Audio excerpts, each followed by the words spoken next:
ایک دعا ہے، جلسوں میں یہی سب سیکھنے تو آتے ہو نا، ایک دعا سکھلا رہا ہوں تمہیں، اور اس دعا کو اپنا معمول بنا لو۔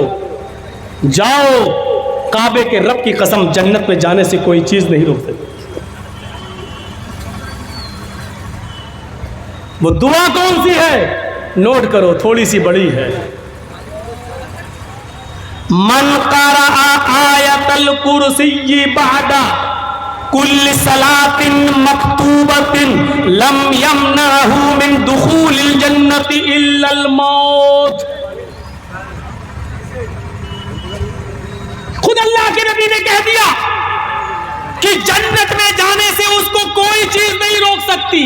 لم یمنعہ من دخول الجنہ الا الموت، سوائے موت کے، یعنی موت ہی اس کو جنت میں جانے سے روک رہی ہے۔ جب تک وہ زندہ ہے جنت میں نہیں جا رہا ہے، جیسے ہی مرا، مرنے کے بعد فوراً جنتی، مرتے ہی جنت میں داخل۔ وہ کون سی دعا ہے؟ فرمایا من قرأ آیت الکرسی بعد کل صلاۃ مکتوبہ، جس نے ہر فرض نماز کے بعد آیت الکرسی کو پڑھنا اپنا وظیفہ بنا لیا، یہ آدمی جب مرے گا تو جنت میں داخل ہوگا۔ اس کو جنت میں جانے سے سوائے موت کے اور کوئی چیز نہیں روک رہی۔ دل چاہتا ہے کہ آج کسی کو کھڑا کر کے آیت الکرسی پوچھوں، اور یہ دیکھوں کہ مولانا جرجیس کے 20 سال جلسہ کرنے کا کتنا فرق پڑا ہے۔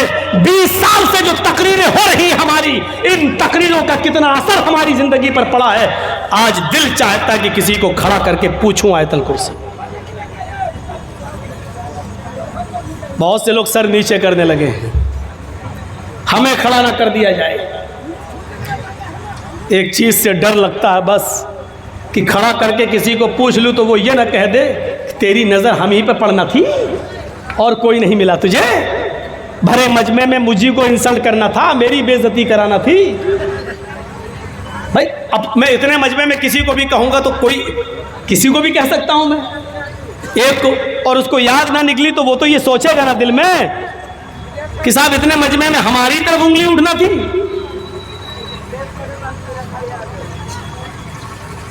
اس لیے ڈرتا ہوں کہ بیچارہ یہ نہ کہہ دے اور کل فون پہ گالی نہ دینے لگے، تو نے ہماری انسلٹ کر دی سب کے سامنے، کتنا بڑا مولوی ہے تو۔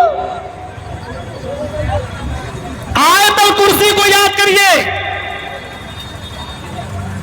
اور یاد نہ ہو تو ان مدرسے میں پڑھنے والے حافظوں سے عبرت حاصل کرو، جو اتنی موٹی کتاب پورا قرآن اپنے سینے میں بنا دیکھے حفظ کر لیتے ہیں، تم ایک آیت یاد نہیں کر سکتے ہو۔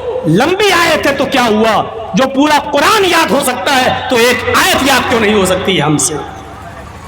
من قرأ آیت الکرسی بعد کل صلاۃ مکتوبہ، جس نے فرض نماز کے بعد آیت الکرسی پڑھنا شروع کیا۔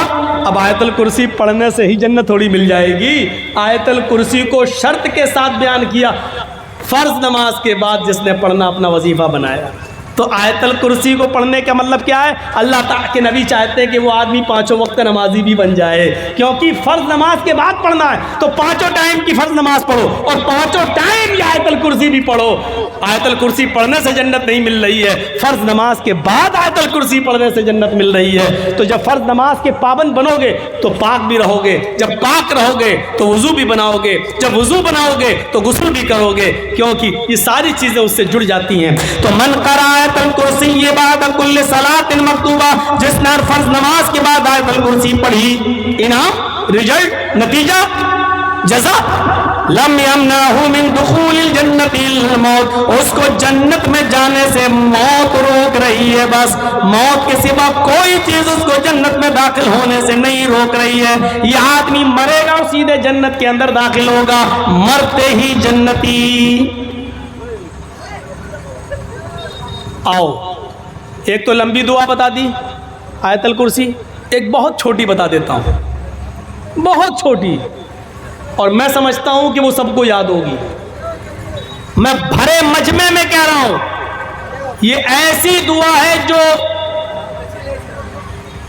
اگر یہ بھی کسی کو یاد نہیں ہے تو میں سمجھتا ہوں کہ اس کا اس دنیا میں زندہ رہنے کا حق ہی نہیں۔ کیوں زندہ؟ بہت چھوٹی سی دعا، سب کو یاد ہوگی۔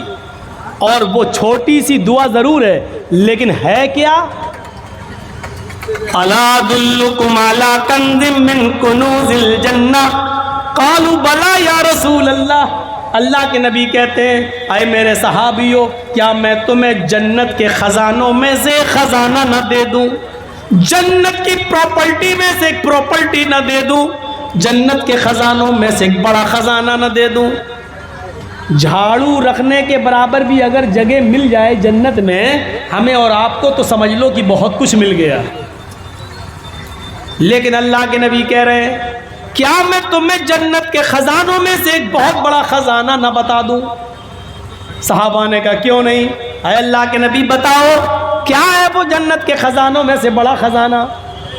اللہ کے نبی فرماتے ہیں قل لا حول ولا قوت الا باللہ. یہ کس کو یاد نہیں ہے لا حول ولا قوت الا باللہ؟ فرمایا کہ تم لا حول ولا قوت الا باللہ اڑتے بیٹھتے لیٹتے سوتے جاگتے کھاتے پیتے چلتے پھرتے اسی کو پڑھ لیا کرو. لا حول ولا قوت الا باللہ کہتے رہو. یہ جنت کے خزانوں میں سے ایک بہت بڑا خزانہ ہے. یہ جنت کے خزانوں میں سے ایک بہت بڑا خزانہ, جنت کی دولت میں سے ایک بہت بڑی دولت ہے. لا حول ولا قوت الا باللہ کس کو یاد نہیں ہے میرے بھائیوں؟ لیکن اس کو پڑھنے کے لیے آپ کو باوضو رہنا پڑے گا. چلتے پھرتے اڑتے بیٹھتے آپ کو لا حول ولا, یہ لا حول ولا قوت الا باللہ کو ہم بہت برا سمجھتے ہیں. کوئی بات نہیں لا حول ولا قوت, ایسا لگتا ہے جیسے یہ دعا نہیں بلکہ بد دعا ہو, حالانکہ یہ دعا ہے. حی علی الصلاۃ, آؤ نماز کی طرف. شیطان بہکائے گا تو یہاں کہا جاتا لا حول ولا قوت الا باللہ تاکہ شیطان بہکائے نہیں. گدھا جب بہت زور سے چیخ رہا ہو, ڈھیچو کر کے چیخ رہا ہو بہت زور سے, تو گدھے کی آواز سن کے پڑھا جاتا ہے کیا؟ لا حول ولا قوت الا باللہ. کتا بھونک رہا ہو تو اس کی آواز سن کے کیا پڑھا جاتا ہے؟ اعوذ باللہ من الشیطان الرجیم. لیکن گدھا جب بول رہا ہو تو کیا پڑھا جاتا ہے؟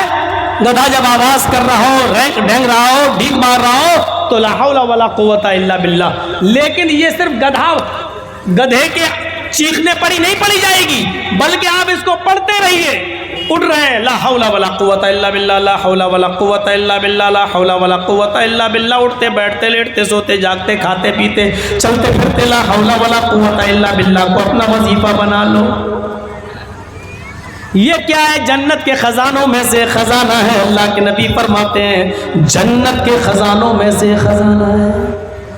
بہت آسان ہے میرے بھائیوں, لیکن ہم لینے کے لیے تیار ہی نہیں ہیں, کامیاب ہونے کے لیے تیار ہی نہیں ہیں, ہم جنت میں جانے کے لیے تیار ہی نہیں ہیں. میرے بھائیوں یہ ہمارا ایک ساتھی ہے, راجدھانی چینل چلاتا ہے. آپ یوٹیوب پر راجدھانی چینل کے نام پر جب سرچ کریں گے تو آپ کو وہ مل جائے گا. آپ اس کو سبسکرائب کر دیجئے گا, بیل آئیکن دبا دیجئے تو آپ کو ہماری اور ہمارے علاوہ اور علماء کی تقریریں آپ کو نوٹیفیکیشن میں ملتی رہیں گی. آپ ان کو سن سکتے ہو. راجدھانی چینل ہے, اس کو سبسکرائب کریے اور بیل آئیکن دبا